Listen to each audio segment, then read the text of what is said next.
The Prophet Muhammad ﷺ was born on a Monday, but the world he entered was one of both sorrow and hope. His father, Abdullah, the most beloved son of his grandfather Abdul Muttalib, had passed away while his mother, Amina, was still carrying him.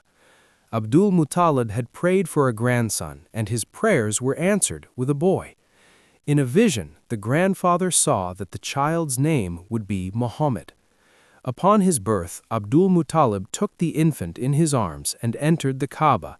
He was the first newborn to ever be honored within its sacred walls. In those days, it was the custom for the noble families of Mecca to send their infants to the desert to be raised by foster mothers. One by one, the nursing women arrived in Mecca, but they all passed over the young Muhammad because he was an orphan. They feared there would be no father to provide for them. Among the last to arrive was Halima al-Sa'diyah.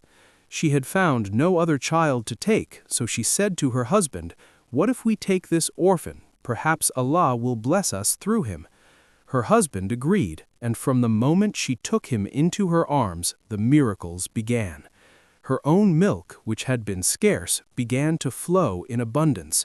Her life, her husband's life, and their entire village were suddenly bathed in a grace they had never known.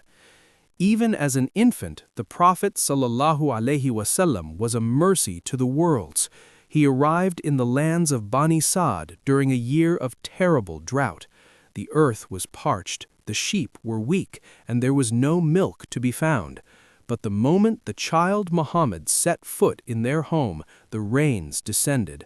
The grass grew lush, the livestock became strong and full of milk, and Halima's household, once the poorest, became the most blessed in the valley.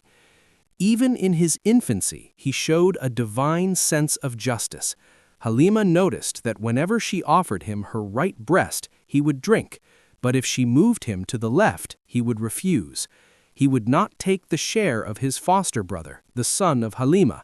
He took only what was his, leaving the rest for his companion in nursing. The Prophet grew up as an orphan in the vast desert, but he was never truly alone. He was sheltered by the one who created him, and those sheltered by Allah are never lost.